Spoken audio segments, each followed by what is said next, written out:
Hello everyone. How's it going today? I'm Christy with AOC Community Media here in Lafayette, Louisiana. And thanks so much for inviting me into your classroom today to deliver this digital citizenship lesson to you guys. Today's title is Let's Give Credit. And it's my hope by the end of this session, I can give you guys some great tips, information, and best practices for how to properly credit the sources that you're going to be using for your upcoming classroom research projects and assignments. Okay, so without further ado, let's jump right into our presentation.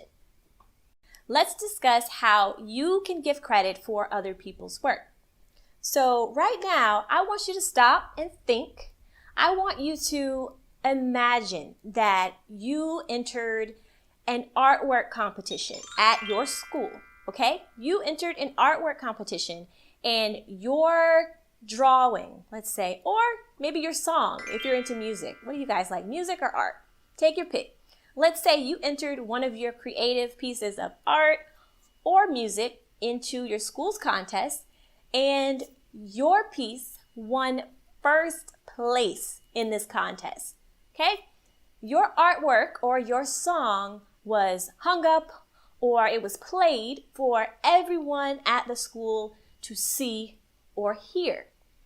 Everyone got to see or hear it, but, however, someone else's name was on that art or someone else's name was attached to that song instead of your own.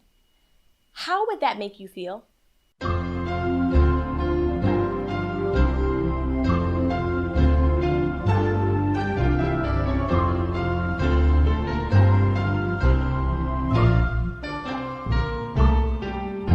Some of you might have responded that it would make you upset, it would make you maybe feel cheated, it might make you angry, and rightfully so. These are real emotions that we feel when we perhaps feel that we may be cheated out of something.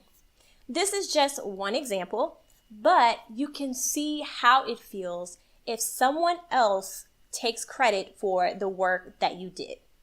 Let's check out this next slide to define what credit really means. When we say we're giving someone credit, just as you would like to get credit for the work that you do, the art that you create, the poems, the creative works, the things that you write, it's important that you also give credit, proper credit, to others for the work that they do as well. It's a sign of respect to give credit. And it's just the right thing to do. What does respect mean? Respect means showing that you appreciate someone. How do you think we can show respect for the information that we find and want to use on the internet? I want you to think about that for a second. How can we show respect? How can we give credit? What are some ways you think that we can give credit? Well, a lot of times when we do school projects, we look on the internet, right? We use the internet so much today in our classrooms today in order to find information about the things that we're learning about. You might find anything from photographs, images, articles, different news articles, even videos that we want to use in our class projects. And it's totally fine to do that. But we just have to remember to give credit to the people or the person that created it. In order for us to give proper credit for the information that we find online and want to use it in our schoolwork, we have to include the following three things, okay? Stick with me. The author of the work. A site may not always list the individual author, especially if there were many people who were working together to create that piece of work. So in that case, you should include the name of the group or the organization where the information came from. But the author is a really important piece of that source. So we want to make sure that we're identifying where we can find the name of the creator. The second thing that you want to include is the title of the work. The title of the video that you're watching, the title of the article, perhaps it's a journal article or a news article, you're seeking for the title that's attached. Usually this is at the top, but you want to make sure that you find that title. Sometimes it's written in italics. If you're familiar with what italics is, sometimes it's written in bold. You want to find that title because that's super important to include as well. And the third thing that we're going to include, which in most cases, when we are using the internet, right, to find our information, we want to include the website, okay? For the purposes of your grade level, whenever you include the website, it's okay to end it off at the .com or the .org or the .edu. For example, let's put an example up here. If you are pulling information from this really long website, it's totally fine to use just that beginning part with the .com. That's still going to give us some information about where you found your research, okay? So those three things are really important whenever we want to help direct other people to where we found that work, and we can properly credit the creators of the work that we're using. Now that you know what type of information to include when we are giving credit, let's practice finding it online. You ready? For each of these examples, you'll see a slide and you're going to use your thinking cap to identify those three pieces of information that we just discussed. I want you to help me find that information that we can use to give credit to the creators of this work. Let's go over one together as an example. Here we've got a website. This is a website with a lot of information here, and it's going to be a website that we use to pull some information for our sports assignment for class. What are the pieces that we need to identify from this piece in order to credit it properly?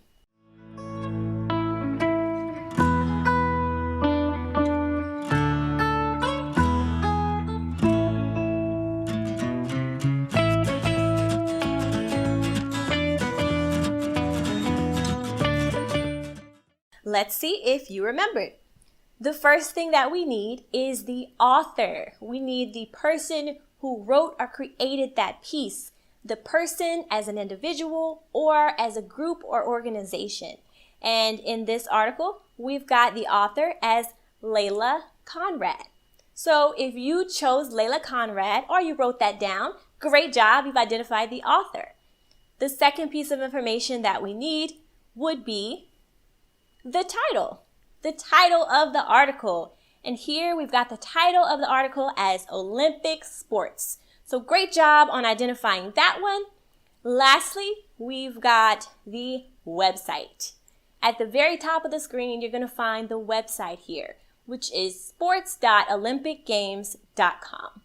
So if you selected those three options, great job. You are well on your way to properly crediting any source that you find on the internet.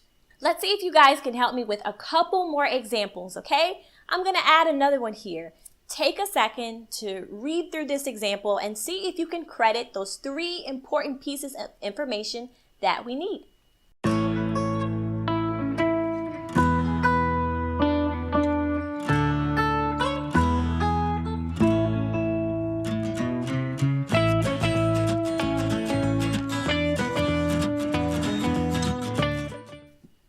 How did it go?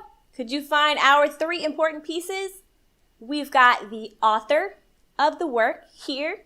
We've got Jay Gomez as the author. If you chose Jay Gomez, great job. We also need the title of the work, reduce, reuse, and recycle. So if you chose that title, excellent work. Lastly, we need the website. And our website here is www.recyclingforall.org. Just like that, the process is the same for any website that you visit.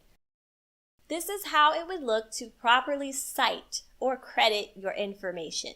We're going to write out the author's name, the last name before the first name. For example, the last name of the author with a comma and then the first name with a period. So each time you see the author's name, you're going to use the last name, comma, first name, period. What if there's an organization or a group? It's not just one author, but it's the group.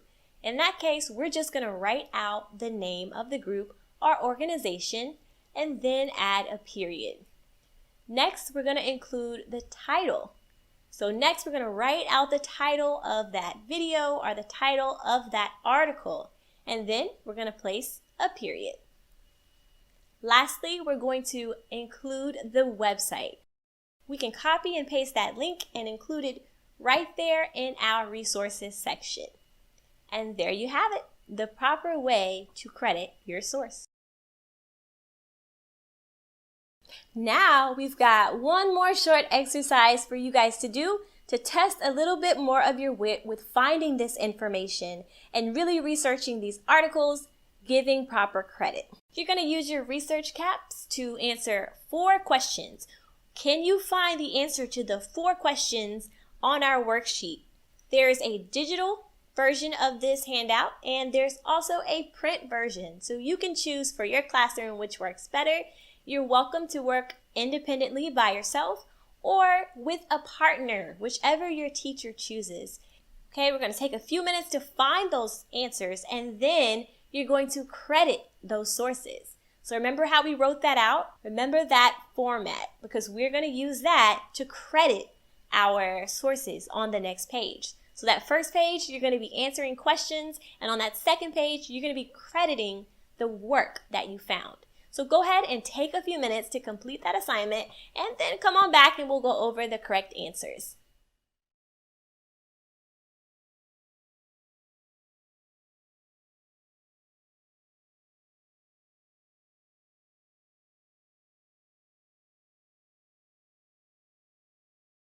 Alrighty, so let's see if you guys were able to find the answers to those questions and then properly credit the sources. Let's go. Question number 1, when is Feet's birthday? We found this information by looking through the articles. There's a specific article introducing Feet, right? That sounds like it's some information about our buddy Feet. Feet's birthday is December 13th. If you found that information, excellent work. Give yourself a pat on the back.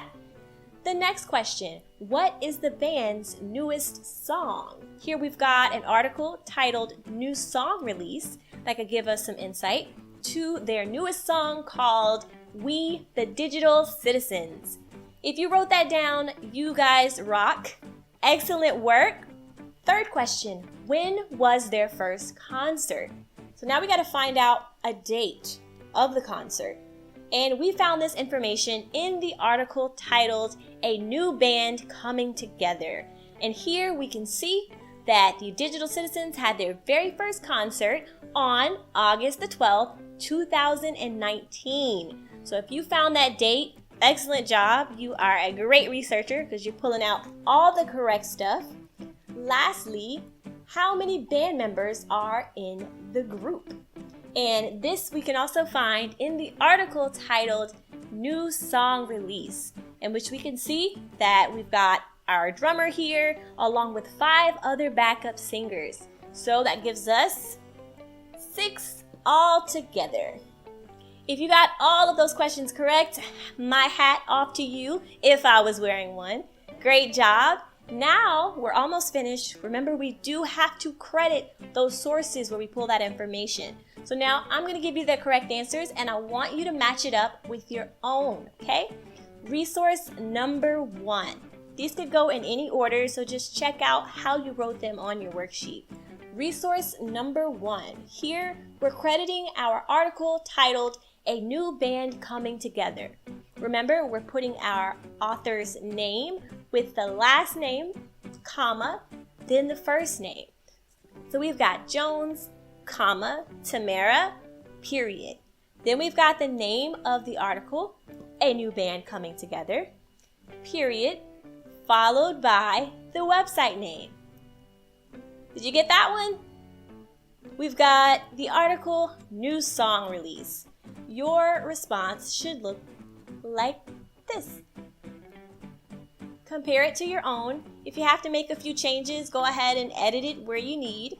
Lastly, we've got resource number 3, introducing feet. And when you gave credit to this article, it should look a little bit like this. Compare it and see whatever you may need to change in order to make your credit perfect. All right, so let's wrap up our session. You guys rock.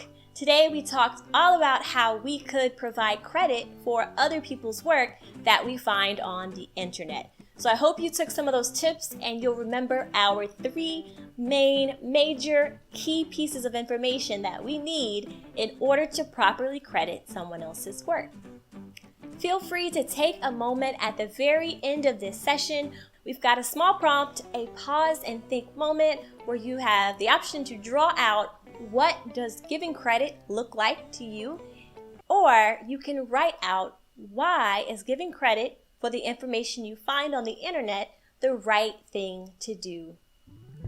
I'm so glad that you guys could join me today and just get some great information. As always, I enjoy spending my time with you guys and just giving you great tools that you can use to become even more media literate. Thanks again so much for having me in your classroom, and I hope you'll join me for many more sessions to come. Till next time.